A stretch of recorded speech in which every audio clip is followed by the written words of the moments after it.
Shimla Apple అయితే మనం ఇంట్లో పెంచుకోలేము అంత ఈజీగా, కానీ వాటర్ యాపిల్ అయితే ఇంట్లో ఈజీగా పెంచుకోవచ్చు. హాయ్ అండి, నేను మీ స్వాతి. చూడ్డానికి వాటర్ యాపిల్స్ చూడండి ఎంత టెంప్టింగ్గా ఉన్నాయి. వాటర్ వచ్చేసింది నోట్లో. అసలు ఆ కలర్ చూడండి, పింకిష్ గ్రీనిష్ ఎంత బాగుందో. ఈ చెట్టుని చూస్తే, ఇక్కడ ఈ చెట్టుని చూడండి ఒకసారి.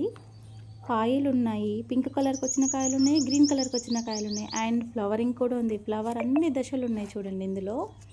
అంటే ఇది సీజనల్ ఫ్రూట్ కాదు, ఇయర్ మొత్తం వస్తూనే ఉంటుంది. జామ చెట్టు వేసుకుంటే ఎలా ఇయర్ మొత్తం ఫ్రూట్స్ వస్తాయో, వాటర్ యాపిల్ కూడా అంతే అండి.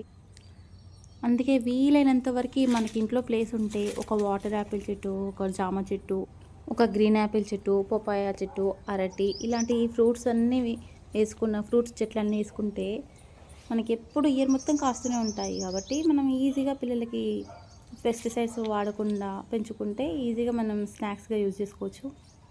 ప్లేస్ ఉంటే ఓకే, ఇవన్నీ ప్లేస్ లేకపోయినా ఇప్పుడు డ్రమ్స్లో పెంచుతున్నారండి. చాలా ఇంటికి కావాల్సిన ఫ్రూట్స్ అన్నీ వచ్చేస్తాయి. అలా పెంచుకోవడానికి ప్లాన్ చేసుకుంటే చాలా బాగుంటుంది. ప్రతి ఒక్కరు, మనం బయట కొనాల్సిన అవసరం లేదు. బయట కొంటే ఎలా అంటే ఇథిలిన్ యూజ్ చేస్తున్నారండి బాగా పండడానికి. అది కూడా ఒక టైప్ ఆఫ్ కెమికలే కదా. సో ఆలోచించండి అందరూ. Thank you.